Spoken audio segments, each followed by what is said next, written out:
नमस्कार।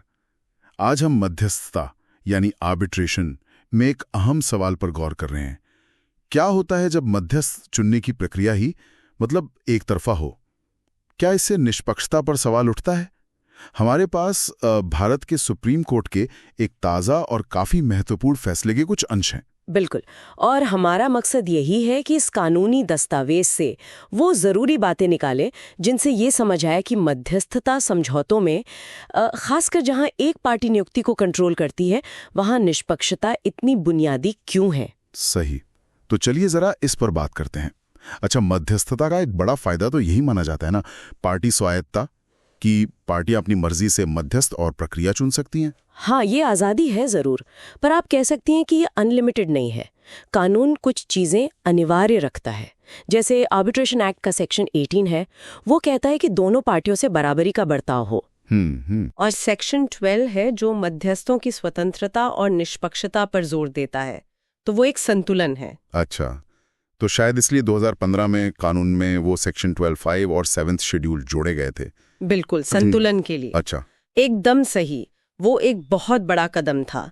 उसने बिल्कुल साफ कर दिया कि कुछ खास रिश्ते, जैसे मान लीजिए कोई पार्टी का कर्मचारी है या जिसका विवाद से सीधा कोई लेना देना है, तो वो व्यक्ति मध्यस्थ बनने के लिए अयोग्य है, इनएलिजिबल है। अच्छा, भले ही पार्टियों ने पहले हाँ क्यों ना कर दी हो। हाँ, भले ही पहले तय कर लिया हो, वो पहले की सहमति अब नहीं चलेगी। ओह, हाँ, लेकिन इसमें एक पेच है।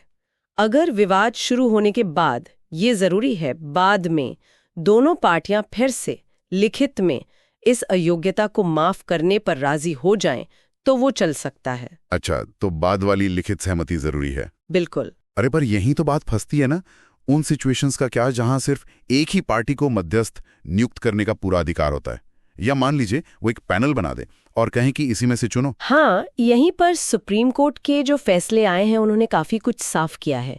देखिए, टीआरएफ एलटीडी वाला जो मामला था, उसमें कोर्ट ने एक सिद्धांत रखा कि जो व्यक्ति खुद ही अयोग्य है, इनएलिजिबल है, वो किसी और को मध्यस्थ के तौर पर नॉमिनेट भी नहीं कर सकता। अच्छा, हाँ, वो एक लैटिन कहावत है ना, क्वी फैसिट पर एलियम फैसिट पर से। हाँ, सुना है।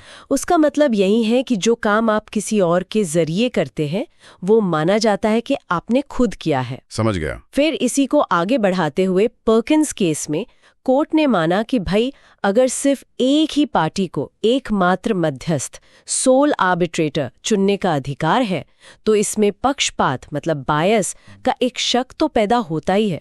शक्ति का संतुलन नहीं रहता ना। सही बात है, पावर बैलेंस बिगड़ जाता है। तो ये तो हुई सीधी एक तरफा नियुक्ति। पैनल वाले मामलों का क्या, जैसे कोई पीएसयू पैनल बना दे? हाँ, देखिए, पैनल के लिए वो स्टाइल पेन मामला बहुत अहम है। कोर्ट ने कहा कि ठीक है, रिटायर्ड सरकारी कर्मचारी होना अपने आप में अयोग्यता नहीं है। ओके। लेकिन अगर एक पार्टी पैनल बना रही है तो वो पैनल काफी चौड़ा होना चाहिए, ब्रॉड बेस्ड हो, ताकि दूसरी पार्टी को लगे कि हाँ, चुनने के लिए वाकई कुछ विकल्प है। अच्छा। लेकिन अगर एक पार्टी, खासकर मान लीजिए कोई सरकारी कंपनी या पीएसयू, एक छोटा सा सीमित पैनल बना दे और दूसरी पार्टी को मजबूर करे कि भाई इसी में से चुनो, हाँ, तो वो सेक्शन 18 जो बराबरी की बात करता है उसका उल्लंघन है, क्योंकि ये दूसरी पार्टी की पसंद को, उसकी स्वायत्ता को एक तरह से खत्म कर रहा है। और हाँ, इसी वजह से बाद में जो कोर मामला था जिसमें रेलवे के एक पैनल को सही ठहराया गया था, उस फैसले की आलोचना हुई, क्योंकि वो ब्रॉड बेस्ड पैनल वाले सिद्धांत से मेल नहीं खाता था। अच्छा। और कोर्ट ने यहाँ तक कहा है कि सरकारी अनुबंधों में, पब्लिक कॉन्ट्रैक्ट्स में ऐसे एक तरफा नियुक्ति वाले क्लॉज वो संविधान के अनुच्छेद 14 यानी समानता के अधिकार का भी उल्लंघन करते हैं, क्योंकि वो मनमाने हैं, आर्बिट्ररी हैं। लेकिन क्या इस पर सारी जजों की राय एक ही थी या कुछ अलग नजरिया भी सामने आया? ये जानना दिलचस्प है कि हाँ, थोड़ी अलग राय भी थी। जैसे जस्टिस रॉय और जस्टिस नरसिम्हा, उनका मानना था कि भाई इसका हल हमें मध्यस्थता कानून के अंदर ही खोजना चाहिए, सीधे संविधान के सिद्धांतों को लागू करने के बजाय। अच्छा। हाँ, और उनका ये भी तर्क था कि हर एक तरफा नियुक्ति अपने आप में गलत नहीं होती है, उसे केस टू केस देखना चाहिए और पार्टी की स्वायत्ता को भी थोड़ी अहमियत देनी चाहिए। समझ गया। तो थोड़ी अलग सोच भी थी। तो इतनी सारी कानूनी बातें और केस लॉ के बाद अगर हम इसे समेटें तो आम लोगों के लिए इसका निचोड़ क्या है? और ये सब जानना क्यों जरूरी है? देखिए, निचोड़ सीधा सा है। मध्यस्थता जो है वो अदालतों का एक विकल्प है ना? तो उसका निष्पक्ष होना बहुत जरूरी है। अगर नियुक्ति की प्रक्रिया ही मतलब शुरुआत ही पक्षपातपूर्ण लगेगी तो फिर पूरी प्रक्रिया पे से भरोसा उठ जाता है, उसकी विश्वसनीयता, क्रेडिबिलिटी दांव पर लग जाती है। तो ये पार्टियों के भरोसे और पूरी प्रक्रिया की ईमानदारी, इंटेग्रिटी को बनाए रखने का सवाल है। फेयरनेस दिखनी भी चाहिए, सिर्फ होनी नहीं चाहिए। बिल्कुल से, फेयरनेस दिखनी भी चाहिए और वो शुरुआत से ही दिखनी चाहिए। हाँ जी। इस पूरी चर्चा से वाकई एक सोचने वाला सवाल तो उठता है। हाँ, कानून अब काफी हद तक साफ है कि एक तरफा नियुक्तियां ठीक नहीं हैं, उनमें दिक्कतें हैं। लेकिन सोचिए एक स्थिति, मान लीजिए विवाद शुरू हो गया है और उसके बाद दोनों पार्टियां पूरी तरह सोच समझकर, जानबूझकर किसी ऐसे व्यक्ति पर सहमत होती हैं जो शायद तकनीकी रूप से 7 शेड्यूल के हिसाब से अयोग्य हो सकता है।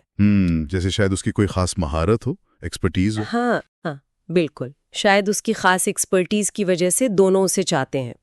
तो सवाल ये है कि पार्टियों की ये जो आपसी सहमति है, ये जो वेवर है, क्या इसे हमेशा मान्यता मिलनी चाहिए? अच्छा सवाल है। या फिर यहाँ भी सार्वजनिक नीति, पब्लिक पॉलिसी का सिद्धांत आड़े आना चाहिए और पार्टी की आज़ादी पर भारी पड़ना चाहिए? ये एक ऐसा सवाल है जिस पर शायद आगे भी बहस और विचार होता रहेगा।